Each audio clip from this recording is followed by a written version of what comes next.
Okay guys, so we are in this season again of new astrophotography and astronomy products with NEAF, with NEAF. I never know how to pronounce that, but with those conferences in the United States.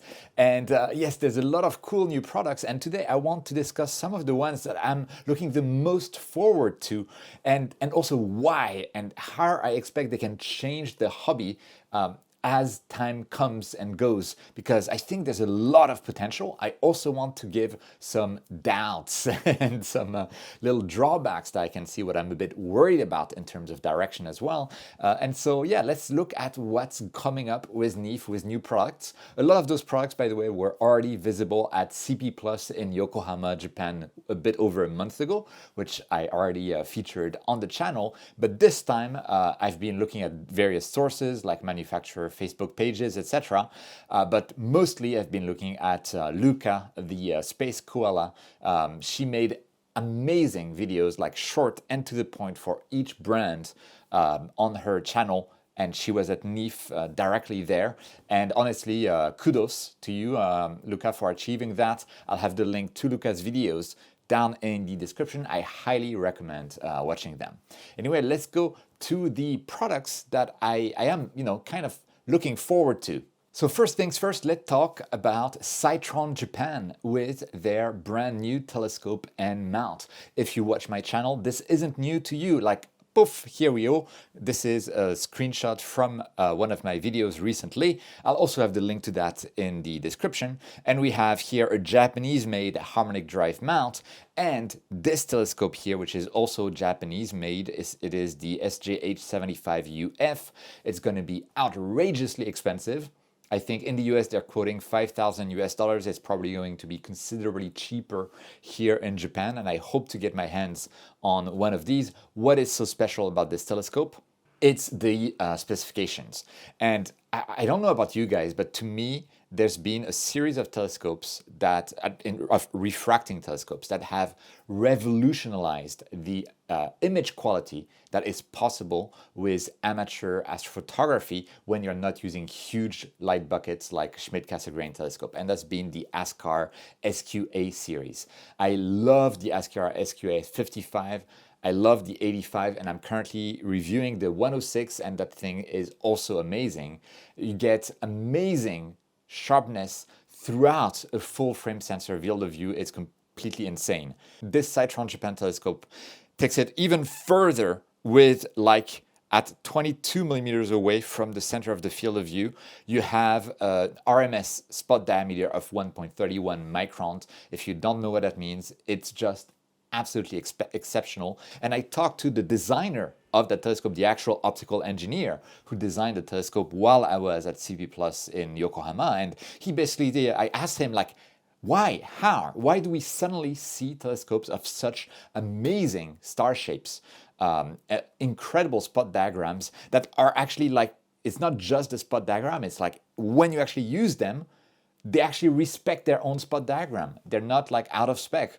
And he was just telling me it's normal progress. It's like they've been building up on the innovations of one another, and this is what we are reaching right now. And that's got me really excited, because this kind of insane spec here currently is super expensive, except for the SQA55, where it's like less than $1,000, and you get not quite that, but something very close.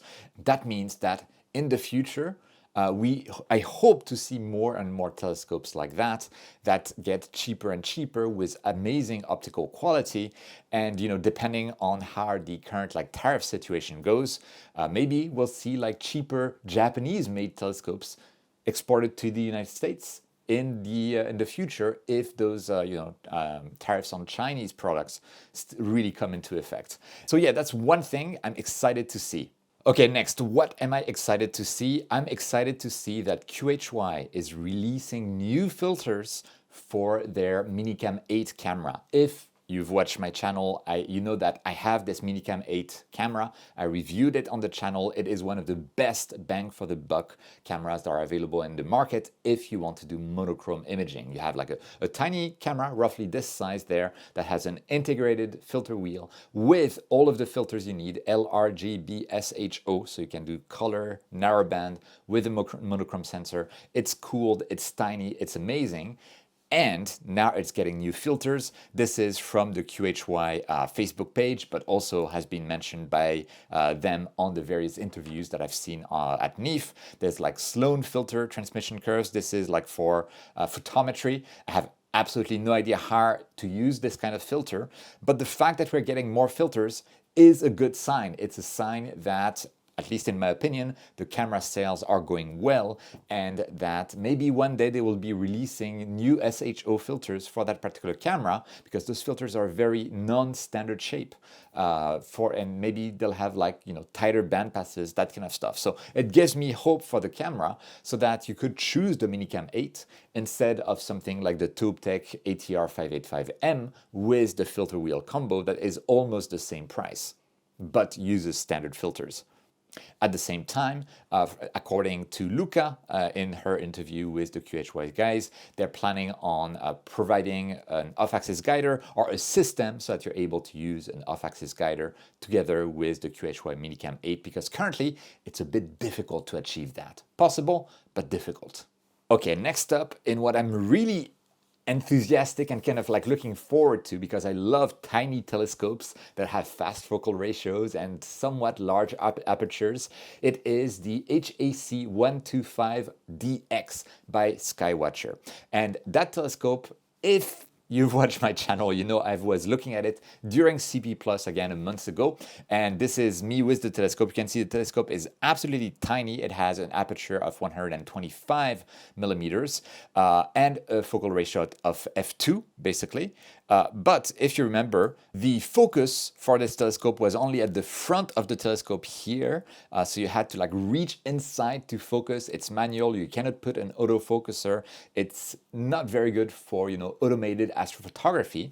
And overall, that was a bit of an issue that prevented Skywatcher USA from releasing it in the United States, even though in Japan it's currently available. But now we have the HAC125DX, and that one is this thing here. It's going to be available in the United States, and it's basically the same telescope with 125 millimeters aperture, 250 millimeters focal length. So it's like the fastest refractor you could get, but now the dew shield is easily separable.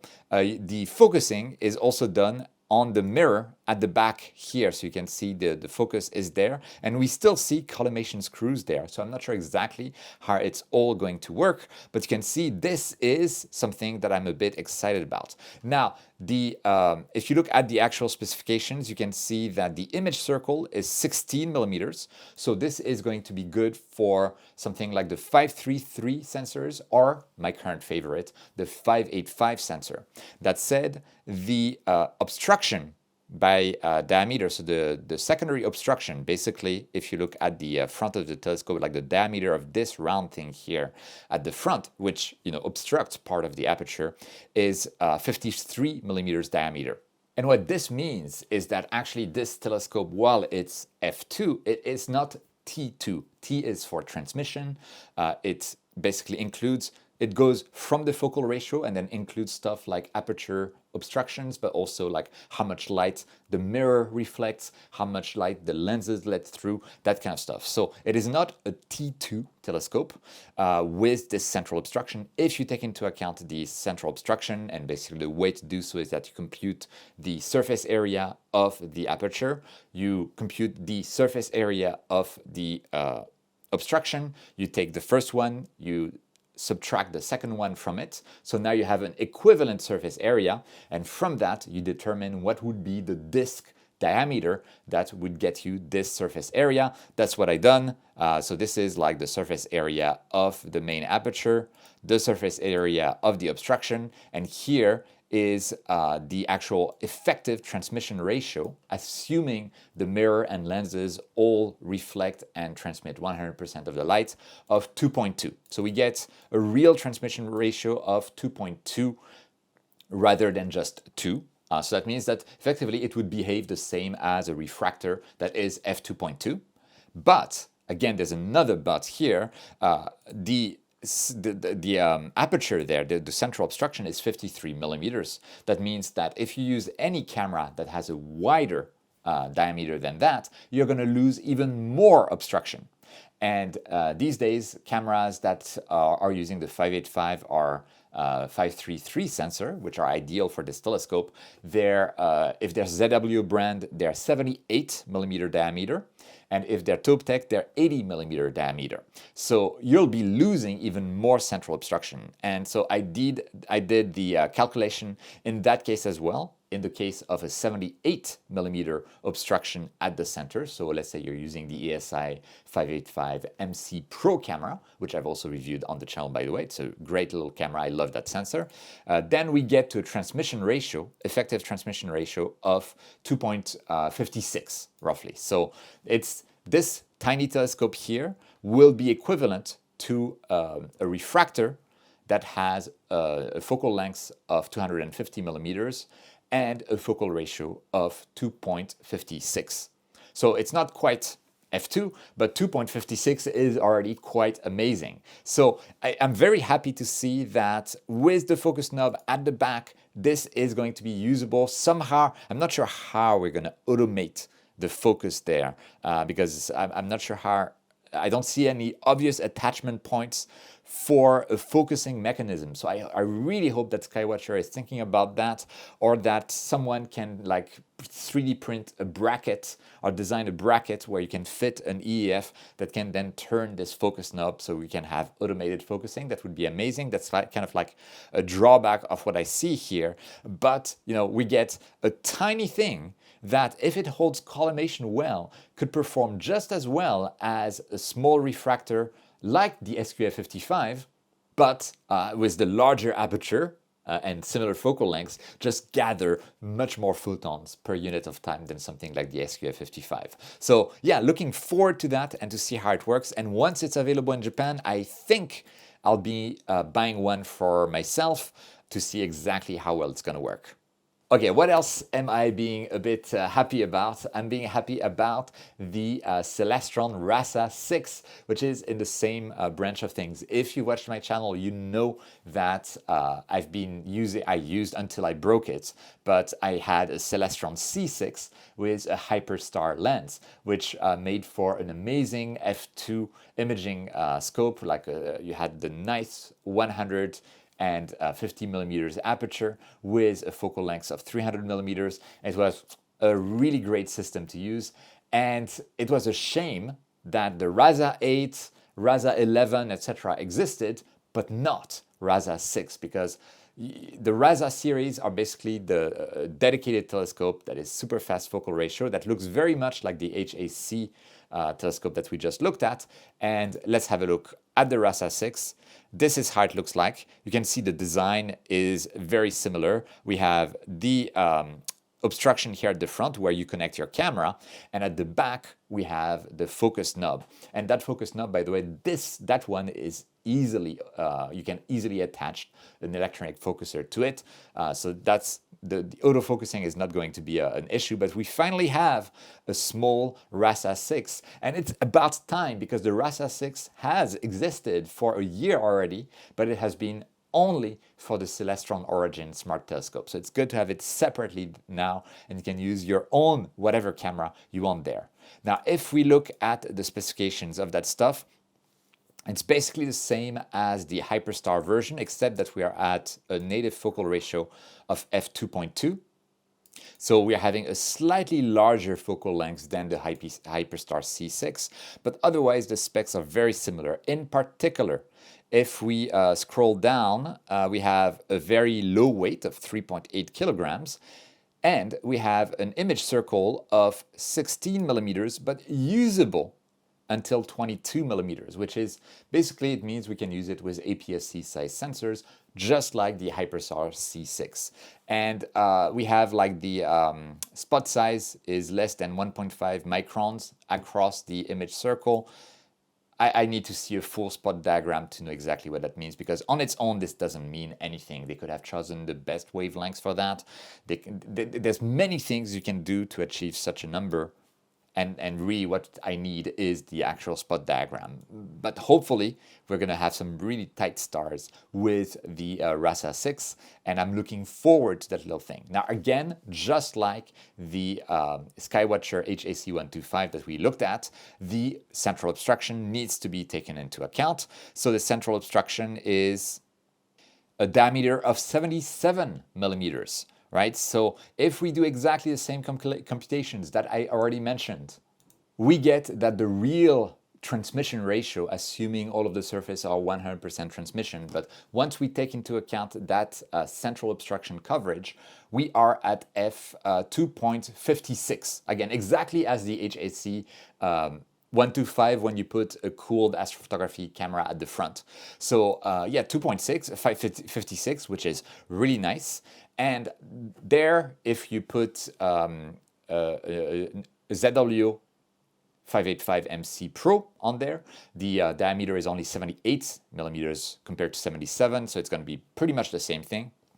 If you put a Toptech version, it's 80 millimeters, so it's going to be the same thing. However, if you want to go for an APS-C size format and you want to attach your APS-C size camera at the front, then it's better to have a Toptech camera than it is to have a ZWO camera, because the Toptech camera diameter is simply smaller. I think the one I measured with APS-C size sensor was 80 millimeters. Yes, you can see here, this is the diagram for the ASI2600 camera. You can see the diameter is 90 millimeters, whereas if we go with the same APS-C size format sensor and we go Toptech version, the diameter is 80 millimeters. So the Toptech version of the cameras, if you want to use the RASA 6, are much better than the ZWO version simply because of the outside diameter. And if you were to use such a ZWO camera, your transmission ratio, at least, again, assuming all of the surfaces reflect and transmit 100% of the light, would become 2.73. It's not the end of the world, but you're losing something there. Just FYI, if you're interested in the RASA 6, there's actually a very similar argument with the Hyperstar C6 telescope. And also those RASA telescopes, they can be difficult to collimate, so it is something to keep in mind. I'll be wondering also very much about the HAC125DX collimation, but I love to see that we're getting some small telescopes that are really mirror telescopes like the HAC or this RASA 6, but that can, to some extent, replace refracting telescopes because they're roughly the same size, roughly the same weight, roughly the same price, but they have larger aperture. And that's, I don't know, that's super exciting to me. I love the trend of having super sharp refractors, and I love the trend of having refractor replacements with larger apertures as well. So it looks like the future of the tech in Astro is really bright. I love what I'm seeing. Okay, and now let's talk a bit about something else that's got me very excited. It is the Seestar S30 Pro. So if you've watched my interview of Sam Wen, the CEO of ZWO, back in late February, early March, you already knew that the S30 Pro was coming, and also the S50 Pro is coming, and also we might be getting something like an S70 or S80, but no one knows when. But I didn't know, or did I? Maybe I just wasn't allowed to say which sensor would be in the S30 Pro, but now I'm allowed to say it is going to be indeed the 585 sensor, and you know me, I love the 585 sensor. It has the same pixel size as the current normal S30, but it has a much wider field of view, which puts it actually on par with something like the Dwarf 3, which is really the main competitor to the Seestar S30. And actually, even more than that, the Seestar S30 Pro will have a wider field of view than the Dwarf Lab Dwarf 3 does. So here is what we see now. So in red, it is the field of view of the Dwarf Lab Dwarf 3, while in yellow, we have the Seestar S30. So with that, the only advantage that the Dwarf 3 has compared to the S30 Pro is a slightly larger aperture at and maybe slightly smaller volume in terms of size, but otherwise it seems like the S30 Pro will take the cake, especially since now the S30 Pro also has a wide field lens that can be used for astrophotography, so Milky Way photography effectively, just like the Dwarf Lab, and it uses the IMX586 sensor, and I'm really happy to see this kind of progress. Although, because the S30, it feels like the S30 was just barely released, so seeing an S30 Pro on the market already is a bit interesting. I feel, honestly, that there should not have been an S30. It should have been the S30 Pro immediately, but I get the feeling that ZWO was basically feeling pressure to provide a competition to the Dwarf Lab Dwarf 3 and the form factor of that. So they probably just went with whatever they could as quickly as possible, and now we're getting like the real deal. So one of the reasons I'm excited for that is that I do think that to some extent smart telescopes can be the future of astrophotography, at least some shapes of astrophotography. Because one of the things with the Seestar S30 Pro as well is it's no longer triplet optics, it's quadruplet optics. This is to accommodate the larger field of view of the IMX585 sensor. So we now have, smart telescopes with very good optics. They're not SQA optics, but they're still very good optics. With reference sensors, the 585 is my favorite sensor on the market these days, even for like dedicated astrophotography rigs, can be used officially in equatorial mode. It's been like that for a while for the Dwarf 3, but now it's also possible for the Seestar. Can do internal stacking and processing for EAF, like for electronically assisted astronomy, and even like the Dwarf 3 has an integrated like processing module now in their app. So you can see how, and they're cheap. Those things are all one-stop shops that are relatively cheap, and you can get excellent results with them. So it's not very, it's not a leap of imagination to think that sometime very soon, someone is going to build a smart telescope where you can actually cool down the camera sensor. And you don't have to. Maybe there would be like a side plug, a 12-volt side plug that you don't have to use, but if you want to, you can, and then you can control the sensor temperature. Then you would have like a cooled astrophotography rig in a box.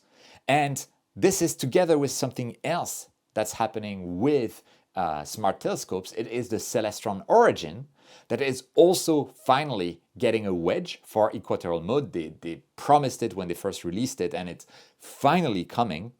And I knew about both the wedge and the RASA 6, by the way, 1 month ago. I just was not allowed to say anything, unfortunately. But anyway, yes, it's getting a wedge. And, in the future, I'm sure the Celestron engineers are looking at providing new cameras because they built it in a way that you can switch the camera. Right now it's using the 178 sensor, which is not great.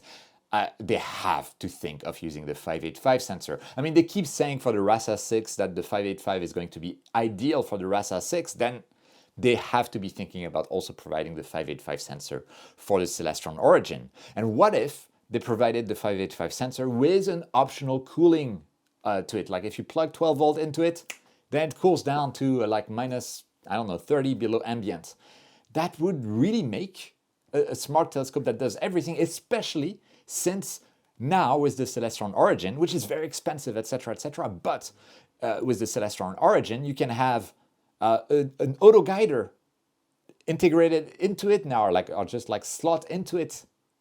So if Celestron led the way there and gave us a 585 camera for the Celestron Origin, together with optional cooling of that camera, and together with the auto guiding chip or the auto guiding scope that they have already gone ready for the Celestron Origin, the Celestron Origin becomes a one-stop shop that is completely equal and even better than a lot of dedicated astrophotography rig. And I know there's a lot of people who are not very happy about smart telescopes, and they're like, oh no, this is just AI generated images. It's not. And I think to a very large extent, this can be the future of astrophotography. And the Celestron is a very expensive example, but If something like the ZWO Seestar S70 or S80 were to integrate a chip like the 585 together with a cooling module and all of the features that they have, and maybe they can add like an additional chip for guiding, just like they have for the S30. The S30 has that additional wide field chip. Why not use that for guiding? Then you have a one-stop shop rig that would be excellent for a lot of beginners and even not beginners, something you can take traveling without any issues. And I'm very excited about that. I see a lot of potential. I see the future there. And I hope a lot of manufacturers are watching this, because do it. Seriously, do it. You're going to have something absolutely amazing, and I want it. Okay, next thing I am excited for, it is something that Dylan O'Donnell has already done a demo of a while back, almost a year ago, I think. Now it is the QHY Quarcs open source control system, which is basically gearing up to be a competitor to the ASI Air that is camera and equipment agnostic, just like the TopeTech Astro Station or the StellarMate Pro. Again, go and watch Space Koala, like Luca's video, because she has a demonstration of that, and it looks like a really, really good touch interface. And you know, the more we have competition there in control centers, the better. And I'm happy to see that, and I really wish QHY the best with this system. I don't know when they're going to release it, but I hope it's going to be soon. And you can see how everything is converging onto smart stuff. Smart telescopes, smart cameras with the ASI Air integrated, smart control centers, StellarMate Pro, ASI Air, TopeTech Stella Vita, QHY Quarks. And then once we have all of that, maybe TopeTech will do the same thing as ZWO and integrate their system into a camera. Who knows? I have no idea. But you can see I feel like there's a lot of convergence there to make astrophotography easier. And to a lot of people, that might mean less rewarding, but at least it's not replacing current solutions. You can still build your rig yourself and just like go through the motions yourself. That works too. It is the ASI585MC Air camera, which is basically the 585 color sensor with a guiding chip on top of it, the 220M, basically a guiding chip, and the ASI Air integrated into it.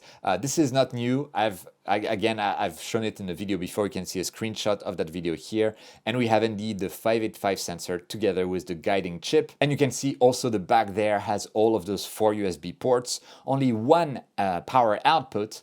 And we were discussing with Sam Wen, this is the CEO of ZWO and founder of ZWO, but I don't think you need any more than one output these days, because of the next innovation and the next product that I'm going to talk about. And that's probably the one that I'm the most excited about, because it also shows a really cool direction for astrophotography. It reminds me of the ghost mode that I think it was Pegasus Astro that they introduced a while back. But now, in the very near future, I think we're going to have equipment that have almost no cables whatsoever. And this is because of this. This is a shot from Luca's video. So the Space Koala, again, go and watch her videos, because there's much more than what I'm talking about here. And this is the ZWO EAF Pro. So the electronic focuser Pro, but you can see it has like the buttons to go in and out in the focus. It has an on-off switch. So what does this mean? It basically means that it has an integrated battery and it has wireless connectivity. Okay, cool. So let's imagine that you have your ZWO AM5N mount, and you have a ZWO ASI585MC Air smart camera. So you have what? A power cable, 12 volts, to input into your mount. Then from the mount saddle, you have a power cable output to the 585MC Air. The 585MC Air, if you're feeling generous, you can put a cable from it to the saddle of the M5N. So it's like almost like no dangling cables there. It's just between the camera and the saddle, which always move in the same way relative to one another. Or they stay static relative to one another. But you could also connect, wirelessly to the mount, because it has its own wireless connectivity. Now you add a ZWO EAF Pro with its internal battery. And so with wireless connectivity, you don't need any cable to the ZWO EAF Pro. You just have your 585MC Air controlling the focuser wirelessly. There's no wire. And then if you have, like, let's say you have the also new 2600mm Air camera, so monochrome smart camera from ZWO, and you're using that instead of the 585MC, you need a filter wheel. Well, what if ZWO made a filter wheel that has a small integrated battery? I mean, focusers, filter wheel, it's not like they're working their motors all nights long. They're not using a lot of power at all. They can use USB only to move, and they're not moving often, so it's not like they're going to use a huge amount of battery. So you could have a battery-powered filter wheel if you're using a monochrome camera. You have the battery-powered EAF, and so you can end up with a rig that has literally only two cables. One from your battery to the mount, the other one from the saddle to the smart camera. That's it. How amazing is that? And the only drawback, of course, is that that means there's more devices that you need to charge. And it also means your EAF has a limited lifespan because batteries die. So that's my big question. If I were at NEAF, that's what I would ask ZWO right now. What will you do when the internal battery dies? And that's the same thing for the Seestar, by the way. What will you do when the internal battery dies? I think for the Seestar, it's actually fairly easily replaceable. For the Dwarf Lab, it's also fairly easily replaceable. For the ZWO EAF Pro, I don't know, but I hope they sell batteries separately so that those items do not become dead after just like 3 years. Okay, so that's really the stuff that I'm excited about from NEAF. There's some other stuff like the Pegasus Astro kind of like electronic eyepiece, but like it's huge. I'm like, maybe not, at least personally. And I will also mention a few things that did not appear, as far as I could tell, maybe I missed them, in NEAF is one, a new sensor for the Celestron Origin. I already mentioned it. They kept saying that the RASA 6 would be great for a 585 sensor. Then give us a 585 sensor for the Celestron Origin. Also, what I did not see yet, and I mentioned I'm hoping for, is an option to cool the camera sensor of a smart telescope. And it could just be optional. I also haven't seen any robotic flat panel from ZWO.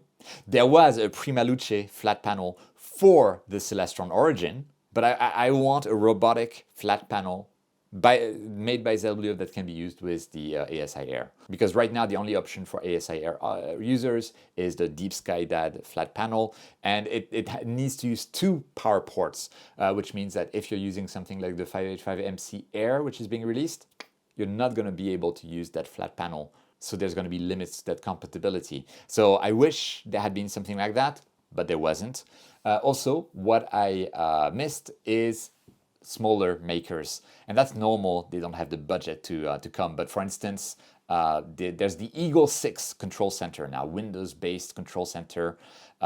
It's that red thing. It's huge. It has like 20 million USB ports and twice that power outputs, and it's all amazing and stuff. But I'm testing currently something else that's basically a mini Eagle 6 computer, just as powerful, with I think 6 power port outputs, 6 USB outputs. I think, like, don't take me at my word, just double check everything.